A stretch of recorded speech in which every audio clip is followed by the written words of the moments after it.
আরবের আকাশে পবিত্র শাওয়াল মাসের চাঁদ। আজই দেশটিতে ঈদ উল ফিতর। ঢাকায় সন্ধ্যায় চাঁদ দেখা কমিটির বৈঠক। বাস ট্রেনে সদল বলে বাড়ি ফিরছে মানুষ। সরকারের উদ্যোগে স্বস্তির যাত্রা, বললেন স্বরাষ্ট্র উপদেষ্টা। ঈদের দিন চলবে না মেট্রো। বাংলাদেশকে ক্ষুধা ও দারিদ্র্যমুক্ত করার অঙ্গীকার প্রধান উপদেষ্টার। 4 দিনের চীন সফর শেষে দেশে ফিরলেন অধ্যাপক ইউনূস। এবং ভূমিকম্পে লণ্ডভণ্ড মিয়ানমারে প্রাণহানির সংখ্যা বেড়ে 2000, আহত 3500। এখনো নিখোঁজ অনেকেই, চলছে মানবিক বিপর্যয়।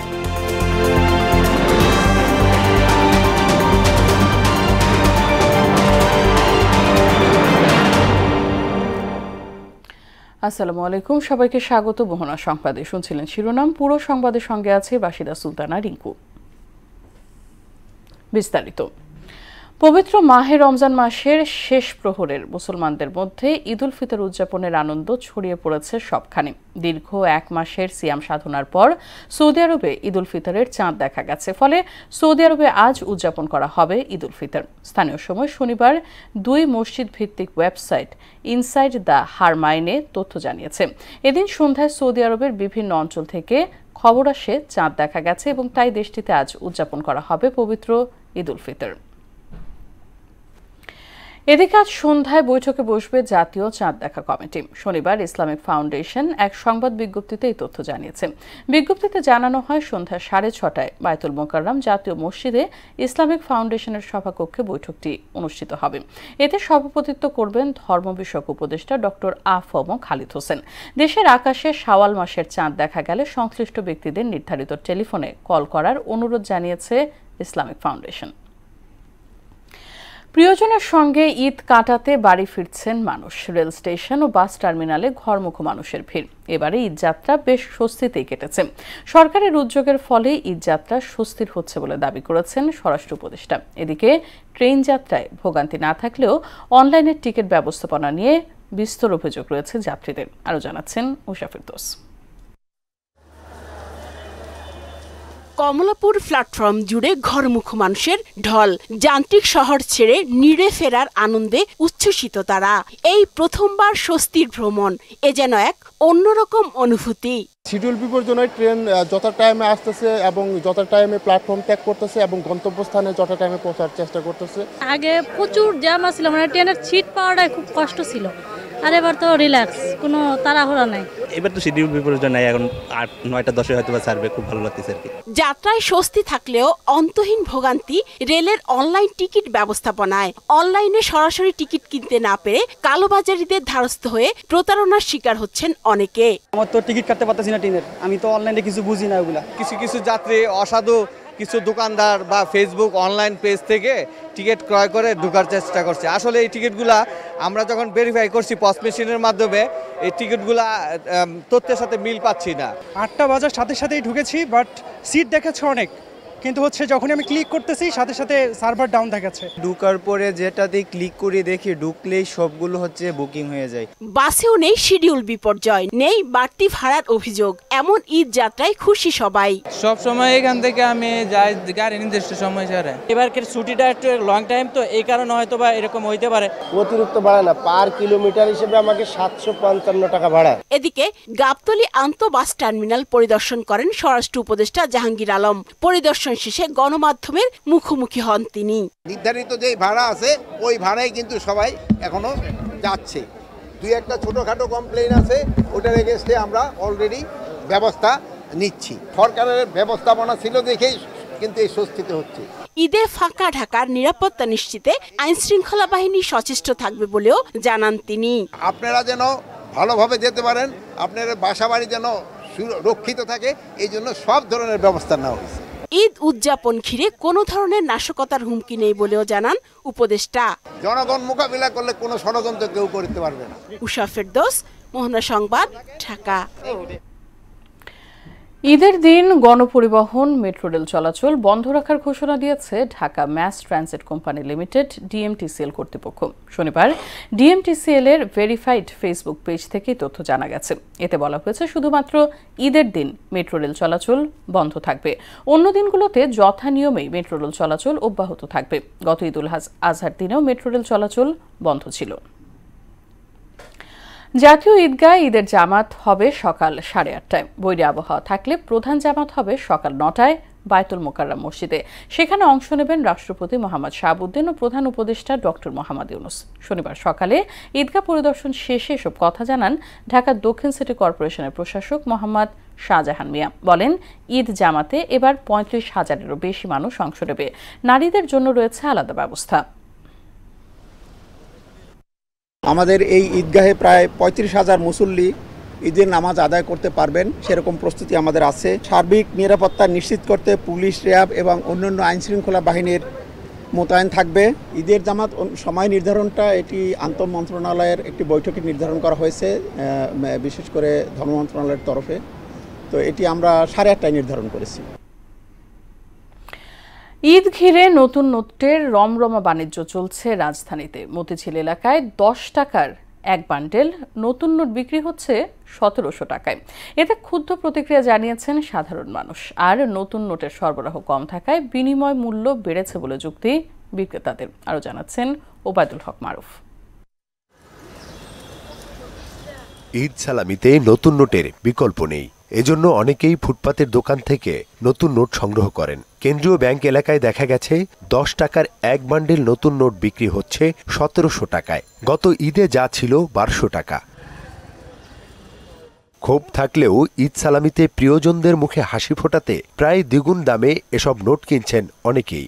এই বান্ডিলটা হচ্ছে গিয়ে 50 টাকার একটা বান্ডিল, উনি নিছে 5400 টাকা, মানে 5000 টাকায় 400 টাকা বেশি নিছে। বাচ্চাদের ঈদ বোনাস নতুন টাকা দিলে বাচ্চারা আনন্দিত হয়, এই জন্য নতুন টাকা কিনতেছে আর কি। অতিরিক্ত দাম, আর এক বান্ডিলে 10 টাকার বান্ডিলে 650 টাকা বেশি, 20 টাকার বান্ডিলেও তাই। প্রতি ঈদে কিছু টাকা খরচ গেলেও কিছু করার নাই ভাই, এটা নেওয়া লাগে। গ্রাহকের চাহিদা মেটাতে ব্যাংক থেকেই ঈদের আগেই নতুন নোট সরবরাহ করার কথা ব্যাংকগুলোর, কিন্তু কিছু অসাধু কর্মকর্তার কারণে ব্যাংক কাউন্টারের পরিবর্তে নতুন নোটের বান্ডিল চলে যায় দালালের হাতে। ব্যাংকে 650 টাকা করে প্রতি বান্ডিল কিনে আনছে। কিভাবে ব্যাংকের কর্মকর্তারা দুর্নীতি করে, অনিয়ম করে, তাদের পরিচিত, তাদের কলিগদের কাছে, তাদের লোকদের কাছে তারা টাকা দিয়ে দেয়। যদি বাইরে থেকেই নতুন নোট কিনতে হয় তাহলে মূল্য নির্ধারণ করে দিয়ে বাজারে বিশৃঙ্খলা ঠেকানোর পরামর্শ দিয়েছেন অনেকেই। আমার কথা লিমিটেড করুক, অত 200 টাকা করুক, 1020 টাকা করুক, নাইলে 1050 টাকা করুক। বিক্রেতারা বলছেন চাহিদা অনুযায়ী যোগান কম থাকায় নতুন নোটের বিনিময় মূল্য বেড়েছে। আমরা কিনিল যদি এটা কিনছি এখন 400 টাকা বিক্রি করি, মনে করেন আমরা 360 টাকা 370 টাকা এরকম কিনি। ঈদ ঘিরে নতুন নোট বিনিময়ে সরকারকে বাস্তবসম্মত পদক্ষেপ নেয়ার আহ্বান জানিয়েছেন সর্বসাধারণ। ওবায়দুল হক মারুফ, মোহনা সংবাদ, ঢাকা। ঈদ মানে আনন্দ, খুশি।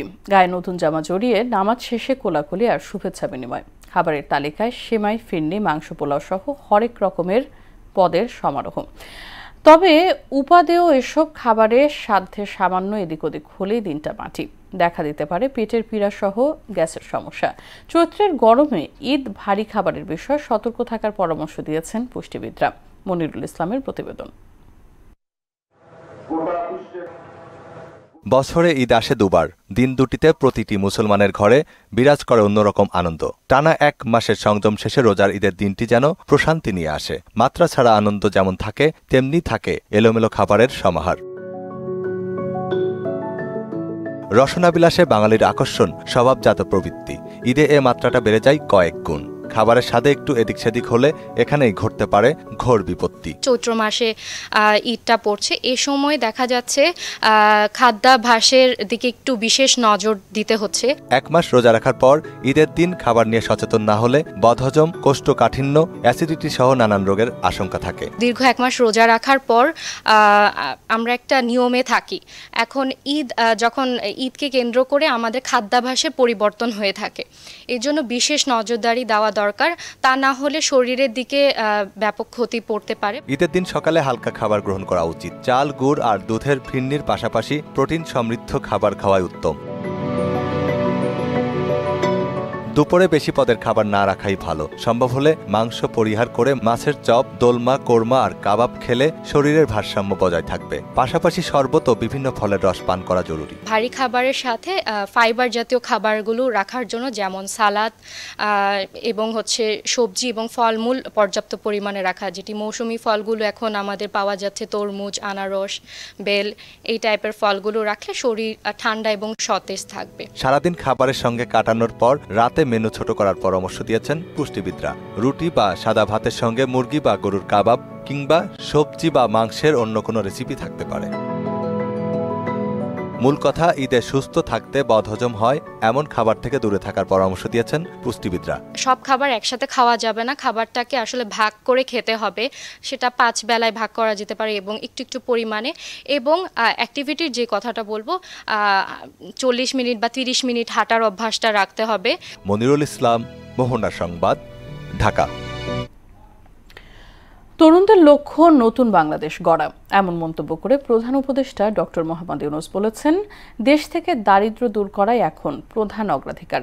শনিবার সকালে চীনের পিকিং বিশ্ববিদ্যালয়ে সম্মানসূচক ডক্টরেট ডিগ্রি গ্রহণের পর তিনি এসব কথা বলেন। প্রধান উপদেষ্টা বলেন, চাকরির ওপর নির্ভর না করে তরুণদের বড় স্বপ্ন দেখতে হবে। আরও জানাচ্ছেন কাজী পাপ্পু। প্রধান উপদেষ্টা ডক্টর মোহাম্মদ ইউনূসের চীন সফরের সবচেয়ে আলোচিত শি জিনপিং এর সঙ্গে বৈঠক। এছাড়া দেশটির সরকারের গুরুত্বপূর্ণ মন্ত্রীদের সৌজন্য সাক্ষাতের পাশাপাশি ব্যবসায়ী গ্রুপের সঙ্গে আলোচনা হয় ডক্টর ইউনূসের। সফরের শেষ দিনে তাকে সম্মানসূচক ডক্টরেট ডিগ্রি প্রদান করে চীনের পিকিং বিশ্ববিদ্যালয় PKU। শনিবার সকালে বিশ্ববিদ্যালয়টিতে পৌঁছান প্রফেসর মোহাম্মদ ইউনূস।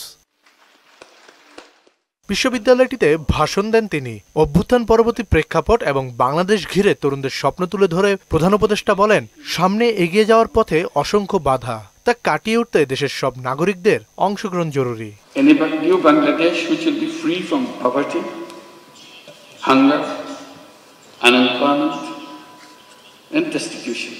ডক্টর ইউনূস বলেন, দেশের মানুষ গরিব, কারণ অর্থনৈতিক ব্যবস্থাই তাকে দমন করে রেখেছে।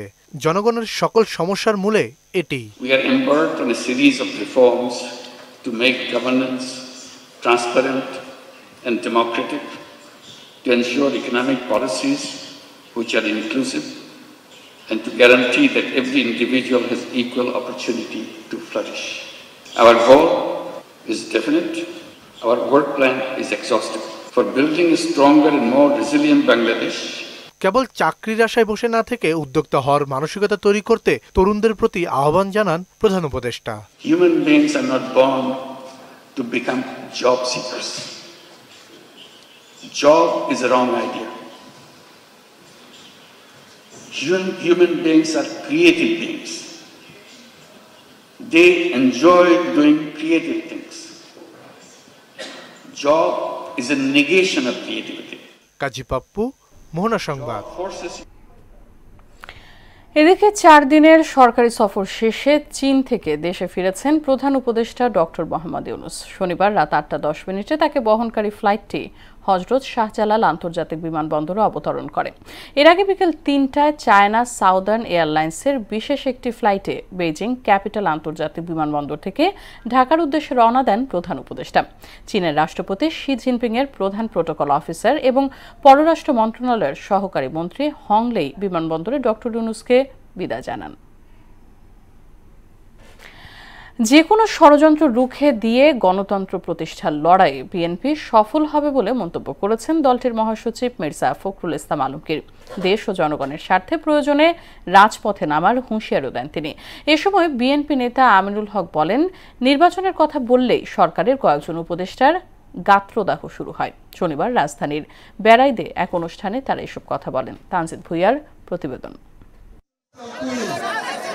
রাজধানীর বাড্ডা ১০০ ফিটের বেড়াইদ এলাকায় দুস্থদের মাঝে ঈদ উপহার বিতরণ করেন বিএনপি মহাসচিব মির্জা ফখরুল ইসলাম আলমগীর। এ সময় মহানগর উত্তর বিএনপির আহ্বায়ক আমিনুল হক, এম এ কাইয়ুম ও তহিরুল ইসলাম তুহিন সহ বিএনপি নেতারা উপস্থিত ছিলেন। এ সময় গত ১৬ বছর স্বৈরাচারের দোসররা জনগণের উপর নানাভাবে অত্যাচার নির্যাতন করেছে বলে অভিযোগ করেন বিএনপি নেতারা। বেগম খালেদার জন্য একটা দোয়ার প্রোগ্রাম করো, সেই দিনও তাই পাতার তারা আমাদেরকে সুন্দরভাবে সেই ইফতার পার্টি করতে দেয় নাই। অন্তর্বর্তী সরকার দেশে এখনো স্থিতিশীল পরিস্থিতি সৃষ্টি করতে পারেনি মন্তব্য করেন বিএনপি নেতা আমিনুল হক। বলেন, নির্বাচনের কথা শুনলেই অনেকের গাত্রদাহ শুরু হচ্ছে। যখন বলেন যে ডিসেম্বরের ভিতরে নির্বাচন হবে, কিংবা আমাদের সেনাবাহিনীর প্রধান তিনি যখন বলেন যে ডিসেম্বরের ভিতরে নির্বাচন হবে, এই অন্তর্বর্তীকালীন সরকারের কিছু উপদেষ্টাদের আমি জানি না কি হয়, তাদের ভিতরে গায়ে জ্বালা ধরে যায়। এই সংস্কারের নামে দয়া করে নির্বাচনকে পেছানোর অপচেষ্টা করবেন না। বক্তব্যে মির্জা ফখরুল বলেন, যে কোনো ষড়যন্ত্র রুখে দিয়ে গণতন্ত্র প্রতিষ্ঠার লড়াইয়ে বিএনপি সফল হবে। তারা বাংলাদেশকে বিভাজন সৃষ্টি করতে চায়, আমরা সেই বিভাজন আর সৃষ্টি করতে দেব না।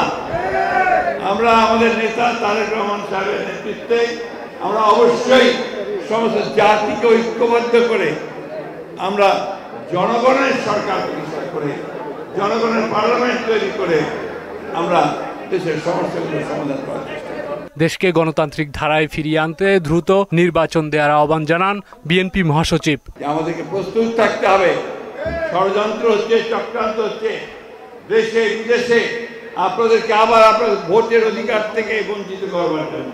বিভাজনের রাজনীতি বন্ধে দলীয় নেতাকর্মী সহ জনগণকে ঐক্যবদ্ধ হওয়ার আহ্বানে জানান মির্জা ফখরুল। জনগণের স্বার্থে যদি বিঘ্ন সৃষ্টি করা হয়, তাহলে বিএনপি আবার মাঠে নামবে। তানজিদ ভুইয়া, মোহনা সংবাদ, ঢাকা।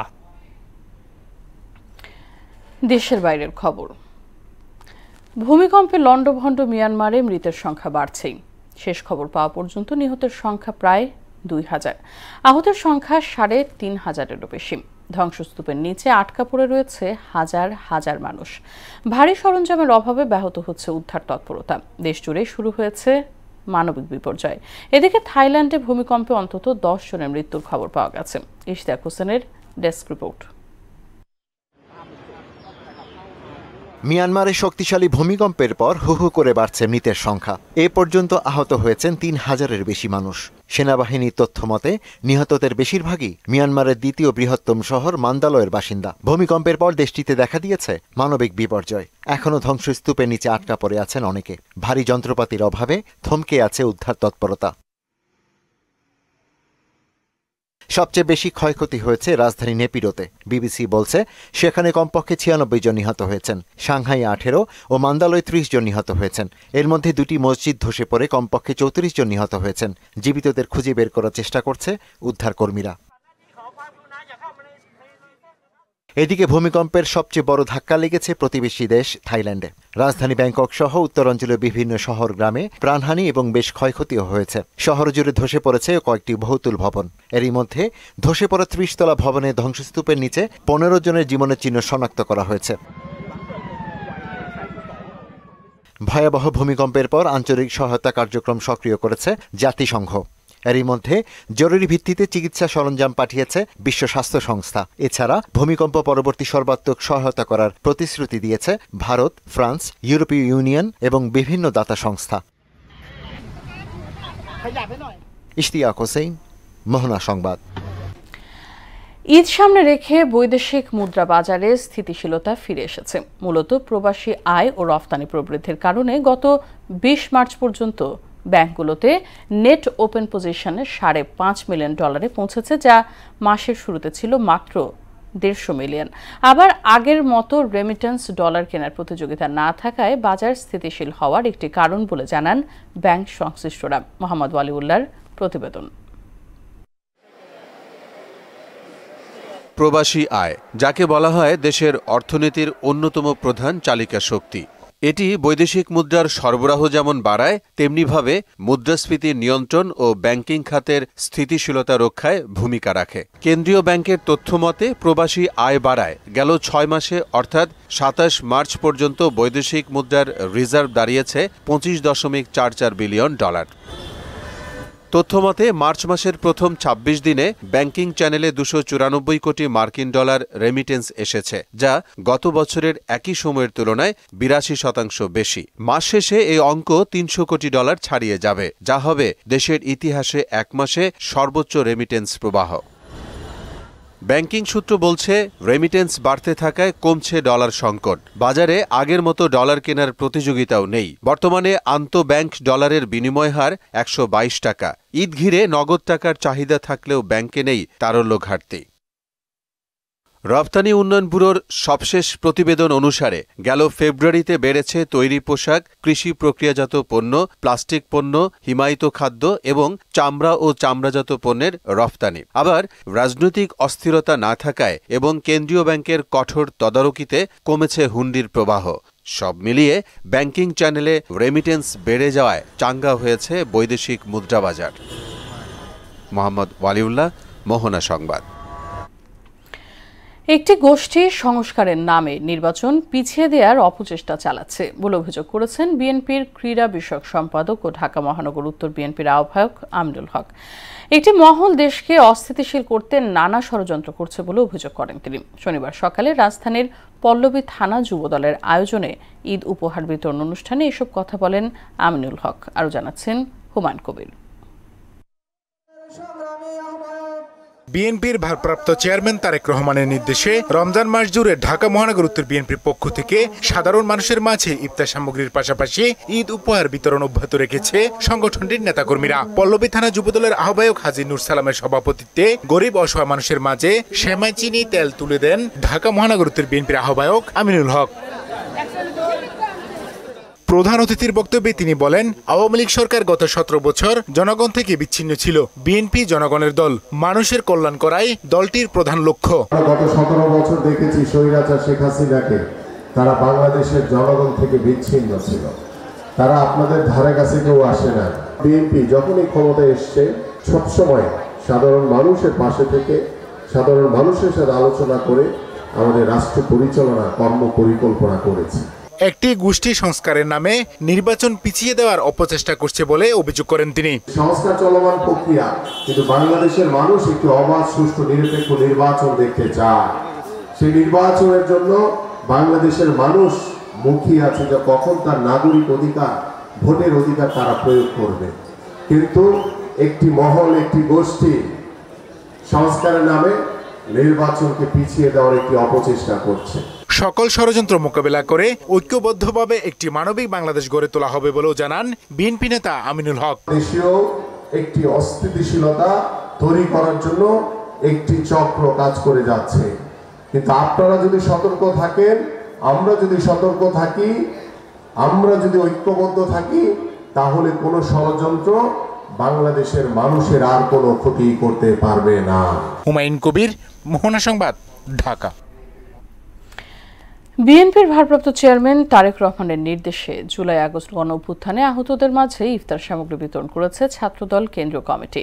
শনিবার বিকেলে রাজধানীর জাতীয় পঙ্গু হাসপাতালে আহতদের মাঝে ইফতার সামগ্রী বিতরণ করেন ছাত্রদল কেন্দ্রীয় কমিটির প্রচার সম্পাদক শরীফ প্রধান শুভ। এ সময় তিনি আহতদের চিকিৎসার খোঁজ খবর নেয়ার পাশাপাশি সহমর্মিতা জানান। গণতন্ত্র পুনরুদ্ধারের লড়াই অব্যাহত রাখার কথাও জানান কেন্দ্রীয় ছাত্রদলের এই নেতা। ঈদ ঘিরে চট্টগ্রামের বিহারীপল্লীতে কারচুপি ও জারদৌসি শিল্প ফের প্রাণ ফিরে পেয়েছে। নকশা আর কারুকাজের সুনাম থাকলেও বিদেশি কাপড়ের আগ্রাসনে অনেকটাই জৌলুস হারিয়ে ফেলে এই শিল্প। তবে কয়েক মাস ধরে আবারও ব্যস্ততা বেড়েছে জারদৌসি ও কারচুপি কারিগরদের। রিয়াজউদ্দিনের প্রতিবেদন, জানাচ্ছেন তাসিন তারিন। চট্টগ্রাম নগরীর ঝাউতলা ও ওয়্যারলেস এলাকায় কারখানাগুলোতে দিনরাত সমানতালে কাজ চলছে। রাত জেগেও কাজ করছেন কারিগররা। কাঠের ফ্রেমে টান টান করে আটকানো কাপড়ের নকশায় জারদৌসি কাজ করছেন। এখানকার কারিগররা নিখুঁত ও সৃজনশীলতার সাথে ফুটিয়ে তুলছেন এক একটি নকশা। আগের চেয়ে এখন কাজের চাপ বেশি। এই বছর আল্লাহর রহমতে আমাদের কাজ অনেক চাপ বেশি, কাজও অনেক, কিন্তু আমাদের এই কারিগরের অভাব। আমরা দিন মজদুর হিসাবে করি। আমরা আর এটা সোপুরা কাপড়ে এগুলা কাজ করতেছি। এইসব কাজের মূল্য নির্ধারণ হয় ডিজাইনের উপর ভিত্তি করে। কাজ ভেদে 2000 থেকে লাখ টাকারও বেশি মূল্যে কাজ হয় এই বিহারি পল্লীতে। 16 বছর থেকে কাজ করতেছি, আর এটা তো আমাদের বংশ থেকে, আমাদের দাদা নানা এগুলা কাজ করতো আগের থেকে, তা ওনাদের থেকে শিখে আমরা এগুলা কাজ করতাম। এই জামাটা হলো এটাই যেমনি মনে করেন একটা পিস আছে তো একটা পিস এক ডিজাইনই হবে। এটা ভিআইপিরা মানে অর্ডার দেয়, একটা কাজের রেট আছে 5,000 টাকা আছে, 10,000 টাকা আছে। গত 3-4 বছর আগে খুবই খারাপ সময় গেছে এই শিল্পে। দুর্দিন কাটিয়ে এখন অনেকটা সুদিন হাতছানি দিচ্ছে। এর পেছনে বড় কারণ ভারতীয় কাপড় অবাধে বাজারে এখন ঢুকছে না। এখানে বোরকা, ত্রিপিস, শাড়ি, লেহেঙ্গা, পাঞ্জাবি সবগুলো। প্রোডাকশনও আছে, বেতনও আছে। প্রোডাকশন আপনার 7 থেকে 8,000 টাকা সপ্তাহে ইনকাম করে, আর বেতনে যেগুলো আছে 25 থেকে 30,000 টাকা বেতন আছে। আধুনিক মেশিনের কাজের সাথে পাল্লা দিয়ে পিছিয়ে পড়ছেন বিহারি পল্লীর কারিগররা। যেখানে ভারত কিংবা পাকিস্তানে অত্যাধুনিক মেশিনে নিখুঁত নকশার কাজ করা হচ্ছে, সেখানে তারা কাজ করছেন হাতের ছোঁয়ায়। হাতের কাজে একদিকে যেমন সময় লাগছে বেশি, তেমনি শ্রমও দিতে হয় বেশি। কারচুপি ও জারদোসি শিল্পকে বাঁচিয়ে রাখতে সকলের সহযোগিতা চান বিহারি পল্লীর বাসিন্দারা। তাহসিন তারিন, মোহনা সংবাদ। আবারও দেশের বাইরের খবর। ভারতের ছত্তিশগড়ে নিরাপত্তা বাহিনীর অভিযানে 16 মাওবাদী গেরিলা নিহত হয়েছে। আহত হয়েছেন নিরাপত্তা বাহিনীর 2 সদস্য। শনিবার স্থানীয় সময় সকালে সুকমা জেলায় এই ঘটনা ঘটে বলে জানিয়েছে ভারতীয় গণমাধ্যম এনডিটিভি। এ সময় মাওবাদীদের বিপুল অস্ত্র জব্দ করা হয়েছে। এদিকে পাকিস্তানে আলাদা হামলায় অন্তত 8 জন সেনা ও 1 জন বেসামরিক নাগরিক নিহত হয়েছেন। শুক্রবার আফগানিস্তান সীমান্ত সংলগ্ন এলাকায় এই হামলা ঘটে বলে জানিয়েছে বার্তা সংস্থা এএফপি। শেষ খেলার খবর, ফুটবল। রূপনা মাসুরাদের পর ভুটানের লিগে খেলার জন্য ডাক পেয়েছেন বাংলাদেশের নারী দলের আরও 4 ফুটবলার। তারা প্রস্তাব পেয়েছেন পারো এফসি থেকে। চলতি মাসেই ভুটানের ক্লাব ট্রান্সপোর্ট ইউনাইটেডের হয়ে খেলার জন্য ডাক পান গোলরক্ষক রূপনা চাকমা, ডিফেন্ডার মাসুরা পারভিন। এবার ভুটান প্রিমিয়ার লিগে 5 বারের চ্যাম্পিয়ন পারো এফসির হয়ে খেলবেন ঋতুপর্ণা চাকমা, মনিকা চাকমা, মাতসুশিমা সুমাইয়া ও সাবিনা খাতুন। তাদেরকে এরই মধ্যে ছাড়পত্র দিয়েছে বাংলাদেশ ফুটবল ফেডারেশন। আগামী 6 এপ্রিল ভুটানের বিমানবন্দরে বিমান ধরবেন এই ফুটবলাররা, আর টুর্নামেন্ট শুরু হবে 15 এপ্রিল থেকে। ক্রিকেট। সারা দেশ থেকে সম্ভাবনাময় ও প্রতিভাবান স্পিনার তুলে আনতে এবার স্পিনার হান্ট করবে বাংলাদেশ ক্রিকেট বোর্ড। আগামী জুনে সব ধরনের স্পিনারের খোঁজে নামবে বিসিবি গেম ডেভেলপমেন্ট বিভাগ। বিষয়টি জানিয়েছে বিসিবির গেম ডেভেলপমেন্ট বিভাগের ম্যানেজার আবু ইনাম মোহাম্মদ কায়সার। গেল বছর দেশের আনাচে কানাচে থেকে এক ঝাঁক রিস্ট স্পিনার খুঁজে বের করেছিলেন গেম ডেভেলপমেন্টের কোচ শাহেদ মাহমুদ। এবার ব্যাপ্তি আরও বাড়িয়ে সব ধরনের স্পিনার নিয়ে কাজ করবেন সাবেক পাকিস্তানি লেগ স্পিনার। শেষ করব সংবাদ, তবে যাবার আগে শিরোনামগুলো আরো একবার।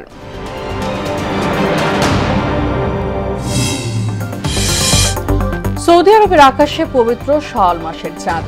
আজই দেশটিতে ঈদ উল ফিতর। ঢাকায় সন্ধ্যায় চাঁদ দেখা কমিটির বৈঠক। বাস ট্রেনে সদল বলে বাড়ি ফিরছে মানুষ। সরকারের উদ্যোগে স্বস্তির যাত্রা বললেন স্বরাষ্ট্র উপদেষ্টা। ঈদের দিন চলবে না মেট্রো। বাংলাদেশকে ক্ষুধা ও দারিদ্র্যমুক্ত করার অঙ্গীকার প্রধান উপদেষ্টার। 4 দিনের চীন সফর শেষে দেশে ফিরলেন অধ্যাপক ইউনূস। এবং ভূমিকম্পে লণ্ডভণ্ড মিয়ানমারের প্রাণহানির সংখ্যা বেড়ে 2000, আহত 3500। এখনও নিখোঁজ অনেকেই, চলছে মানবিক বিপর্যয়। এই ছিল সংবাদে। মোহনার সবশেষ খবর জানতে ভিজিট করুন www.mohna.tv। সংবাদ দেখতে পারেন ফেসবুক ও ইউটিউবেও। সঙ্গে থাকার জন্য ধন্যবাদ সবাইকে।